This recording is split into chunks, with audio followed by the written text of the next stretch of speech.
Hey, are you a web designer and you're sick and tired of getting low prices for your websites? Are you tired of clients not seeing value in what you do and consistently want to push your price down? Are you tired of the competition? Are you tired of offshore workers that are constantly putting pressure on your pricing? Well, I'm here to tell you that it doesn't have to be like that. I was able to not just triple but quadruple my website design prices using three basic principles. I went from $2,000 a website, and I was struggling to get that, to $10,000 minimum for a website. But it's not just me.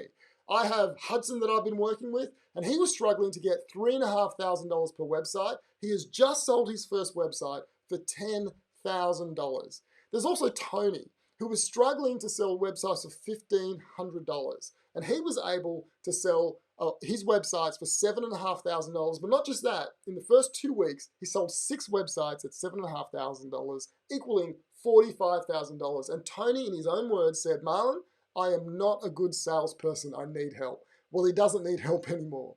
So if you want to know these principles, I have created a web class. It's only 10 or 12 minutes. It's not a long one. Click the button around this video, sign up on the page you go to, and you get instant access to this web class. And I will show you exactly how I did it and how Hudson and Tony did the same thing. So if you want to triple your web design prices, click the button, join the web class. I look forward to seeing you on the other side.